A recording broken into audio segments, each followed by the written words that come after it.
Hello everyone, I hope you all are doing well. My name is Dheeraj Chaudhary and welcome back to our AWS ECS Cloud Engineer Essential series.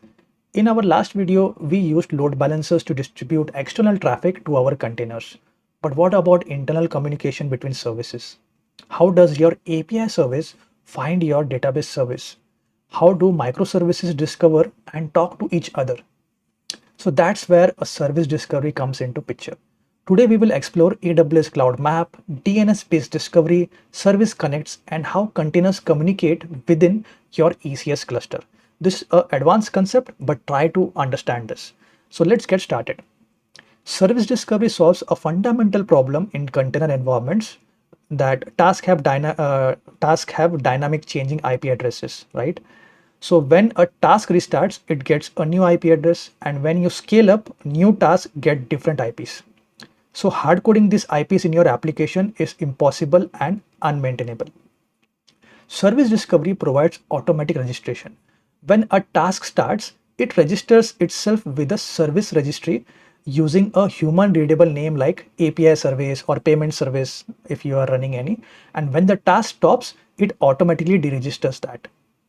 So other services discover endpoints by the name instead of IP. So right now, if I take you back to our console over here in target groups, see it is talking based on IP addresses now, right? But instead of IP address, if I have a name itself, it is going to be easy for me, right? I don't care what the IP address is going to be behind.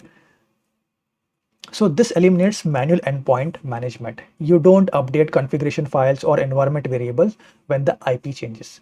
Service discovery handles this for you dynamically. Service discovery enables two microservices architecture where service scale independently and communicate reliably without tightly coupling to specific instance or IP address.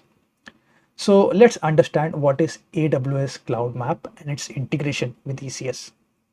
AWS Cloud Map is a managed service registry that powers service discovery in ECS.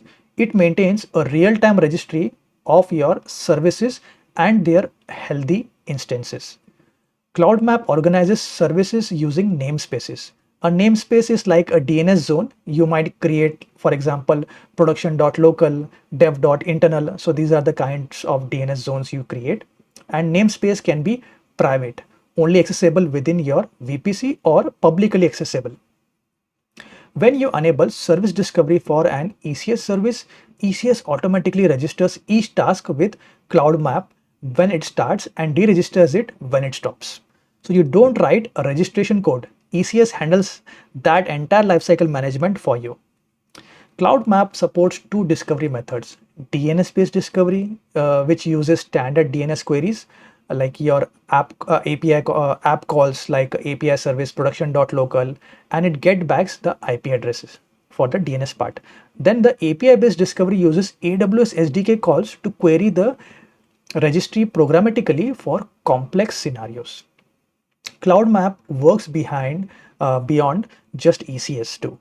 You can register EC2 instances, Lambda functions, and external services, creating a unified service registry across your entire infrastructure. This enables hybrid architectures where ECS services communicate with non-containerized components too. DNS-based service discovery uses standard DNS protocol, making it simple and compatible with any application that can make DNS queries.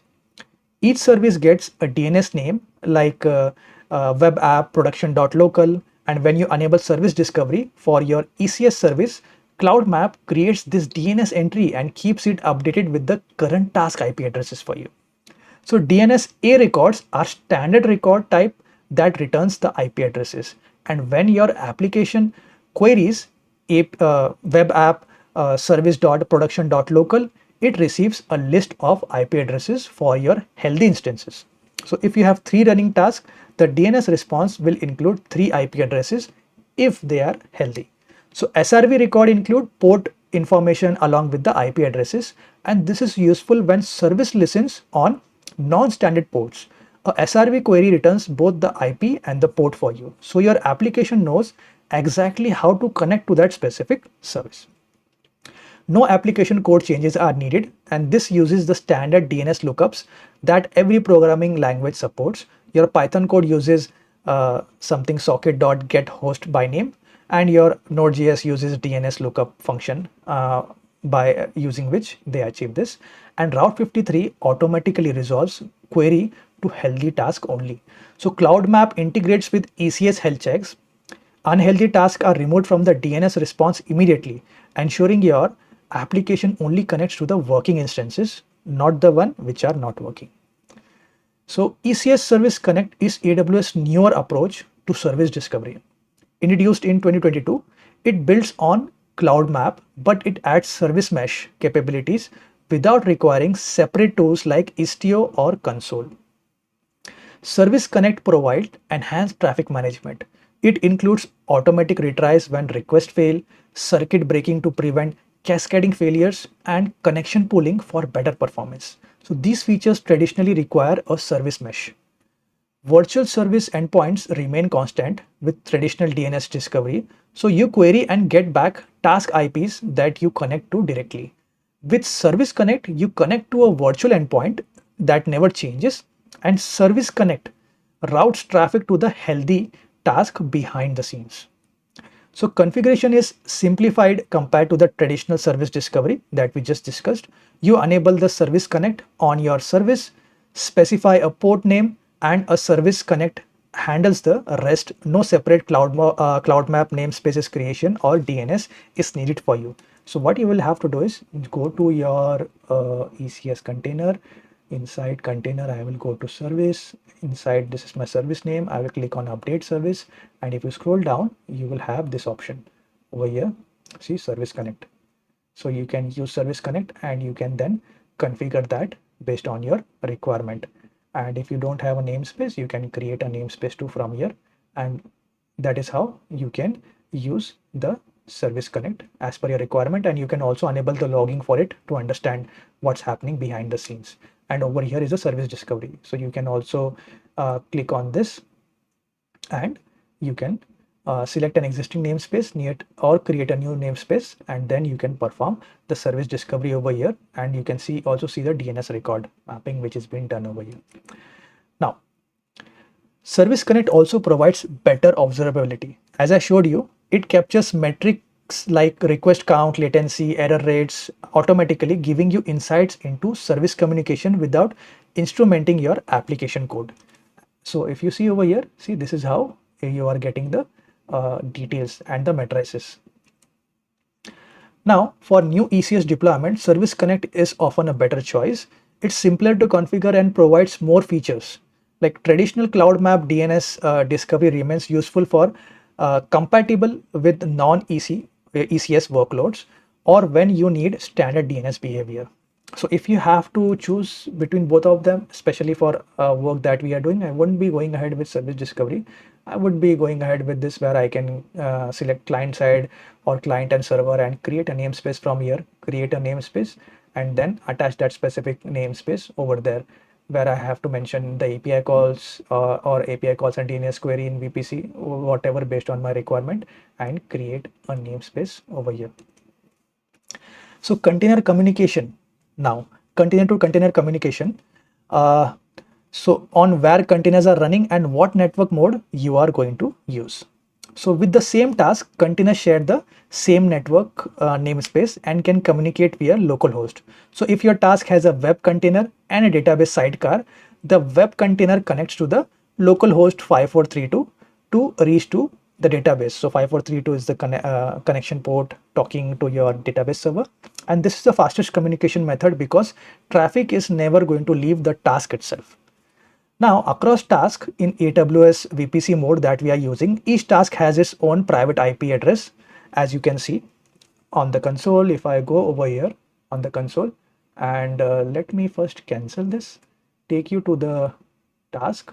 And if I open any of the task, you can see that we have public address as well as the IP address. So task communication directly using these IPs, just like EC2 instances talking to each other. So if task A is at 10.0.1.45 and task B is 1.46, they can connect directly through the VPC network itself. Across tasks in bridge mode on EC2, communication happens to the host network. So containers on the same EC2 instances can use the Docker's bridge network, but containers on different instances communicate through the host instance IPs with port mappings. So security groups control traffic flow. So with AWS VPC mode, each task can have its own security group. As we saw, you create rules like allowing HTTP 8080, and this provides fine-grained networking control at the task level itself. Service discovery eliminates the need to know the IP addresses. So instead of connecting to a 10.1.45:8080, your application is directly going to connect with the namespace as :8080, and the service discovery is going to resolve the name to the current healthy task IPs that it has registered below that, and this makes configuration portable and resilient. So now in our use case, we are already using application load balancer, right? Because it's an internet facing server. We don't have any microservices which is running internally and talking to different services or different EC2 instances. So let's understand what is the difference between the service discovery versus the load balancing that we have just done. So service discovery and load balancing both are going to serve different purposes and are often used together in production architectures. So load balancers are for external traffic coming from the internet, like other VPCs or on-premise networks. So they provide a public or VPC accessible endpoint with SSL and TLS termination, advanced routing rules, and protection against traffic spikes. So use load balancers when external client needs to reach your services that we have already configured. Load balancer provides SSL termination, which decrypts HTTPS traffic, so your containers receiving plain HTTP can be changed to HTTPS. And they also offer advanced routing like path-based routing. As I said, it can be based on specific microservices path also, and it allows authentication integration with Amazon Cognito or other OIDC. So these features are valuable for external facing services. Now, service discovery is for internal service to service communication within your cluster. So when your API service needs to call your payment service, suppose we are having an e-commerce ECS cluster where I have one API service, one payment service. So you have to use service discovery when these two services has to communicate between each other, or your front end needs to query your user service, service. At that time, use service discovery. So it direct connect with your intermediary which is asking for the connection, and service discovery is faster because there is no load balancer hop in between like we have for our external facing. So services connect directly to each other.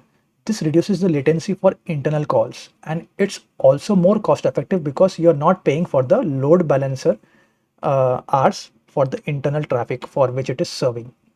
So the best practice is using both. Your architecture might look like external users hit an application load balancers that routes to your front-end services. Then when front-end services wants to talk behind, you can use service discovery to call your API service, and the API service uses service discovery again to call your database service. So load balancers for entry point and service discovery for everything internal where you have to communicate.